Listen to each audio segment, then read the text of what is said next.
Hi everyone, मैं दिव्यांशु और आज मैं बात करूंगा कि क्रिप्टो करेंसी क्या होती है, बिटकॉइन क्या होती है, क्रिप्टो करेंसी काम कैसे करती है और क्या आपको बिटकॉइन में इन्वेस्ट करना चाहिए या नहीं।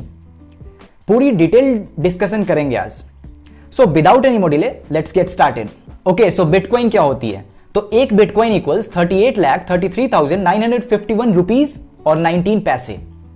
सिमिलरली एक डॉलर इक्वल्स 72.49 इंडियन रुपीज। तो ये डॉलर क्या है, रुपीज क्या है? तो ये सब करेंसी है।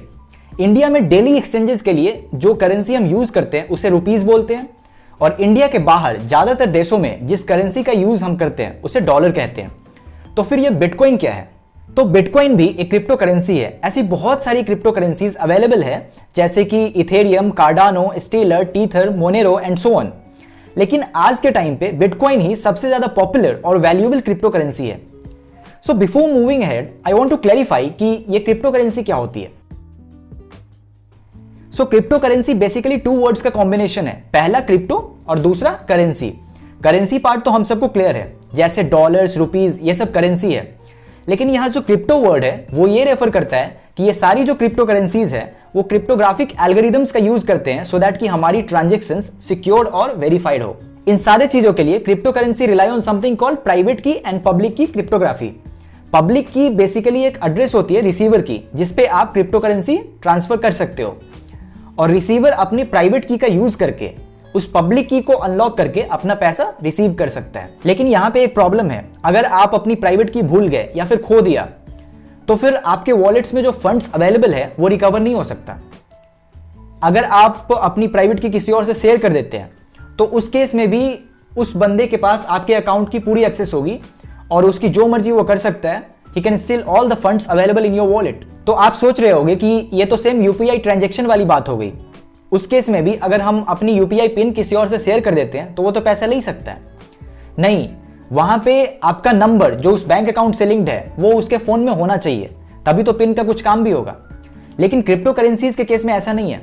क्रिप्टो करेंसीज के केस में सारा ट्रांजैक्शन पब्लिकली अवेलेबल है, बस उसके पास सिर्फ प्राइवेट की होनी चाहिए और वो कुछ भी कर सकता है। लेकिन इस प्रॉब्लम के अलावा क्रिप्टोग्राफी मोस्ट सिक्योर टेक्नोलॉजी है।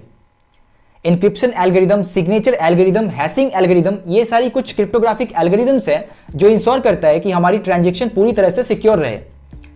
और टाइम के साथ जैसे जैसे इंप्रूवमेंट होगा ये सारा प्रोसेस और भी बेहतर होता जाएगा।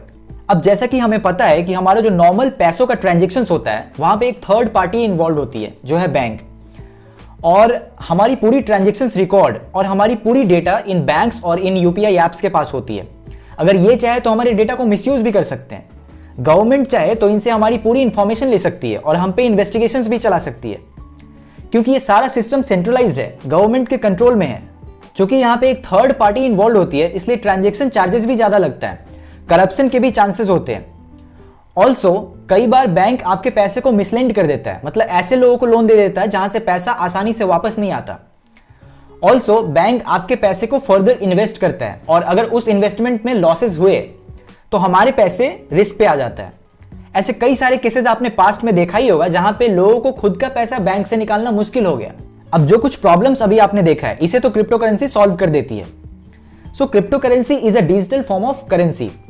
वो डिजिटल फॉर्म ऑफ कैश होता है जो क्रिप्टोग्राफी एल्गोरिदम का यूज करता है। इसकी कोई फिजिकल फॉर्म नहीं है, इसका कोई सेंट्रल अथॉरिटी नहीं है, मतलब किसी देश की गवर्नमेंट इसे कंट्रोल नहीं कर सकती। Also the best part is यहां पे कोई मिडलमैन नहीं है, जैसे बैंक होती थी हमारे करेंसी के केस में, और चार्जेस भी कम लगता है क्योंकि कोई इंटरमीडियरी नहीं है। तो अगर हम इन सारे पॉइंट्स को कंसीडर करें तो हमें पता चलता है कि क्रिप्टो करेंसी तो काफी अच्छी चीज है। Crypto currency is the present and the future. लेकिन क्या वाकई में ऐसा है? इसे तो अगले कुछ मिनट्स में हम एनालाइज कर लेंगे, लेकिन उससे पहले हम ये जानते हैं कि बिटकॉइंस क्या होती है। तो bitcoin is also one of the crypto currencies. Bitcoin सबसे पहली क्रिप्टो करेंसी थी और सबसे पॉपुलर है आज के टाइम पे। सारी डिजिटल करेंसीज की कंबाइंड मार्केट कैपिटलाइजेशन है $1.7 ट्रिलियन, और उसमें से बिटकॉइन की अकेले की मार्केट कैपिटलाइजेशन है $1 ट्रिलियन। तो आप समझ सकते हो कि इसकी एक्सेप्टेंस किस लेवल तक पहुंच चुकी है। बड़े बड़े मेनस्ट्रीम इन्वेस्टर्स और कंपनीज भी बिटकॉइन में इन्वेस्ट कर रहे हैं। As per the report Tesla ने अराउंड $1.5 बिलियन तक इन्वेस्ट किया बिटकॉइन में, और उनका कहना यह है कि आने वाले टाइम में वो इस डिजिटल करेंसी को एज अ पेमेंट भी एक्सेप्ट करने वाले हैं। ओके, तो अब ये जानते हैं कि बिटकॉइन की स्टार्टिंग कहां से हुई।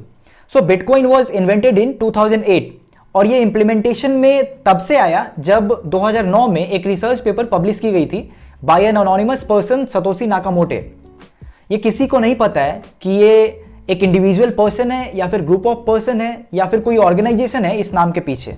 लेकिन जो भी हो, बिटकॉइन तब से यूज में आने लगा जब पहली बार सतोशी नाकामोटो ने इंप्लीमेंट किया था बिटकॉइन सॉफ्टवेयर को as open source code and release किया था। अब हम जानते हैं कि बिटकॉइन में कैसे ट्रांजैक्शन कर सकते हैं। इसे समझते हैं यूपीआई पेमेंट सिस्टम के थ्रू। उस केस में क्या होता है कि हम एक यूपीआई ऐप डाउनलोड करते हैं, उसमें एक अपनी आईडी क्रिएट करते हैं और अपना एक पिन होता है, और अगर दूसरे की आईडी हमें पता है तो वहां पे हम आसानी से पैसे भेज सकते हैं।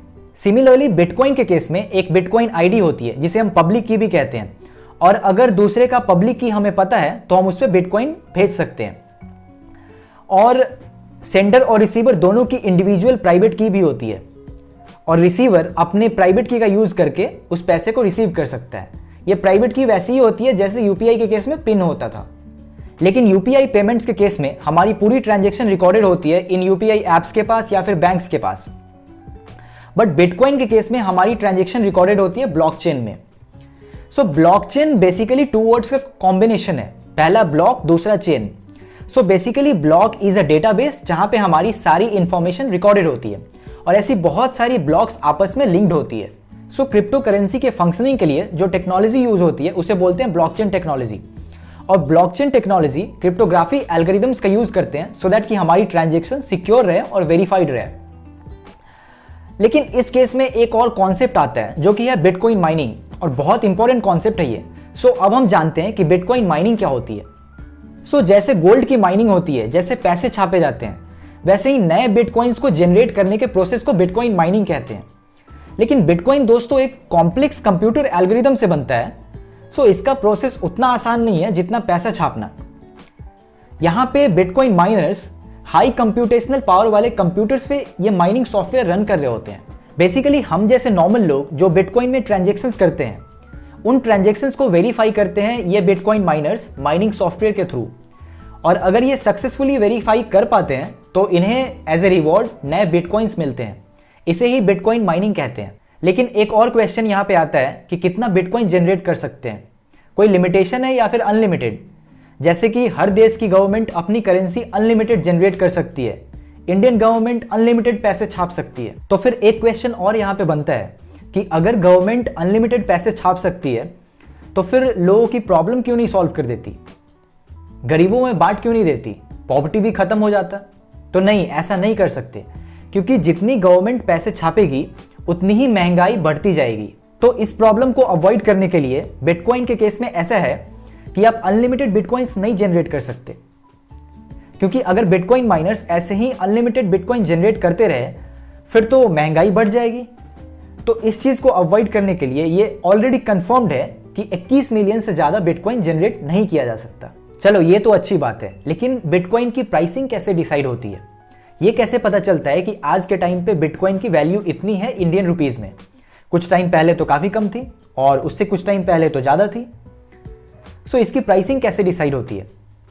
सो बिटकॉइन की वैल्यू डिपेंड करता है सप्लाई और डिमांड पे। अगर बिटकॉइन की डिमांड बढ़ती है तो इसकी प्राइसिंग भी बढ़ेगी, और अगर इसकी डिमांड घटती है तो इसकी वैल्यू भी घटेगी। As simple as that.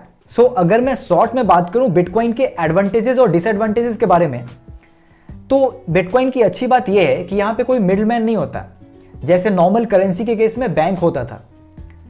सो यहां पे ट्रांजैक्शन चार्जेस काफी कम लगता है। ऑल्सो सिक्योरिटी वाइज काफी अच्छा है, तो इसका मतलब यह है कि हैकिंग वैकिंग नहीं हो सकता। लेकिन अगर इसके डिसएडवांटेजेस की बात करें तो सबसे पहला डिसएडवांटेज ये है कि अगर गलती से किसी रॉन्ग एड्रेस पे ट्रांजैक्शन हो गया तो वो रिकवर नहीं किया जा सकता, क्योंकि यहां पे कोई बैंक जैसा कोई इंटरमीडिएरी नहीं है। डिसएडवांटेज नंबर 2, बिटकॉइन काफी ज्यादा वॉलेटाइल है। इसकी वैल्यू हर सेकंड्स पे बहुत ज्यादा बढ़ती घटती रहती है। बर्कशायर के चार्ली मंगेल कहते हैं कि बिटकॉइन इतनी ज्यादा वॉलेटाइल है कि इसको as a medium of exchange तो यूज कर ही नहीं सकते, क्योंकि सपोज आपने किसी दुकान से कुछ सामान लिया और कुछ टाइम बाद उस सामान को आप लौटाने जाते हो, तो दुकानदार तो कंफ्यूज हो जाएगा कि इसको कितने बिटकॉइन रिटर्न करने हैं, क्योंकि इसकी वैल्यू तो हर सेकंड्स पे बदलती रहती है। डिसएडवांटेज नंबर 3, बिटकॉइन के केस में सेंडर्स और रिसीवर की आइडेंटिटी रिवील नहीं की जा सकती। ये एक अच्छी बात भी हो सकती है प्राइवेसी मेंटेन करने के लिए, लेकिन डिसएडवांटेज इसलिए क्योंकि इसकी वजह से काफी सारे इलीगल एक्टिविटीज होते हैं। Now the question is, bitcoin India में लीगल है या नहीं? The answer is bitcoin India में लीगल है। क्रिप्टो करेंसी में ट्रेडिंग टोटली लीगल है एज ऑन डेट, लेकिन हाँ, इंडियन गवर्नमेंट क्रिप्टो करेंसी को as a legal tender consider नहीं करती। मतलब क्रिप्टो करेंसी को as a medium of payment आप यूज नहीं कर सकते, वो गलत है, वो इलीगल है। Now the big question is, should you invest in bitcoin? क्या आपको बिटकॉइन में इन्वेस्ट करना चाहिए या नहीं? इससे पहले कि हम किसी कंक्लूजन पे पहुंचे, हम देखते हैं कि कुछ मेन स्ट्रीम इन्वेस्टर्स की क्या ओपिनियन है बिटकॉइन के रिगार्डिंग। वॉरेन बफे बिटकॉइन को अनप्रोडक्टिव एसेट मानते हैं। उनका कहना यह है कि certainly bitcoin will come to a bad ending. Rakesh Jhunjhunwala, जो कि इंडिया के सबसे बड़े इन्वेस्टर हैं, जिन्हें इंडिया का वॉरेन बफे कहा जाता है, उन्होंने CNBC के साथ एक रीसेंट इंटरव्यू में कहा था कि he would never invest in crypto currency and it should be band. Bill Gates कहते हैं कि यस, आप बिटकॉइन में इन्वेस्ट कर सकते हो अगर आपके पास इलॉन मस्क के इतना पैसा है। He said in the interview that if you have less money than Elon, you should probably watch out. Elon Musk ने खुद ने एडवाइस किया है कि people should not invest their life savings in cryptocurrency. To be clear, that's unwise. So अगर हम इसे conclude करना चाहें तो हमें यह पता चलता है कि अगर आपके पास स्पेयर पैसे हैं, ऐसे पैसे जिसे अगर आप पार्टी में उड़ा भी दो तो कोई फर्क नहीं पड़ता है, अगर ऐसे है तो इस अमाउंट को आप बिटकॉइन में इन्वेस्ट कर सकते हो। अपने लाइफ के इंपॉर्टेंट सेविंग को बिटकॉइन में इन्वेस्ट मत करो, क्योंकि बिटकॉइन काफी ज्यादा वॉलेटाइल है। इसकी वैल्यू काफी ज्यादा ऊपर जा सकती है और काफी ज्यादा नीचे आ सकती है ऑन एन आवरली बेसिस। इसके लिए आप स्टैट्स चेक कर सकते हो। इसमें रिटर्न ऑफ इन्वेस्टमेंट तो बहुत ज्यादा है ही डेफिनेटली, लेकिन रिस्क भी बहुत ज्यादा है। सो आप अपने स्पेयर पैसे को बिटकॉइन में इन्वेस्ट कर सकते हो। आप 100 रुपए से भी स्टार्ट कर सकते हो बिटकॉइन में इन्वेस्ट करना, और ज्यादा तो जितनी मर्जी। कॉइनबेस, वजीरेक्स, जेप पे, ये सारे कुछ पॉपुलर ऐप्स हैं जिसके थ्रू आप बिटकॉइन खरीद बेच सकते हो और उसमें इन्वेस्ट कर सकते हो। So that's it guys for this video. अगर आपको इस वीडियो से कुछ वैल्यू मिली हो, अगर आपने कुछ सीखा हो तो वीडियो को लाइक कर दो। अगर कुछ अच्छा नहीं लगा हो तो डिसलाइक भी कर सकते हो। कमेंट सेक्शन में अपने सजेशंस दो और वीडियो को दूसरे लोगों के साथ शेयर भी करो, सो दैट कि उन्हें भी बिटकॉइन और क्रिप्टो करेंसी के बारे में एक डिटेल्ड इन्फॉर्मेशन मिले। और अगर आप इस चैनल पर नए हो तो सब्सक्राइब भी कर लीजिए। Thank you so much for watching the video up to now. I will see you in the next video for sure. Till then, take care of yourself, take care of your family, be happy, be positive.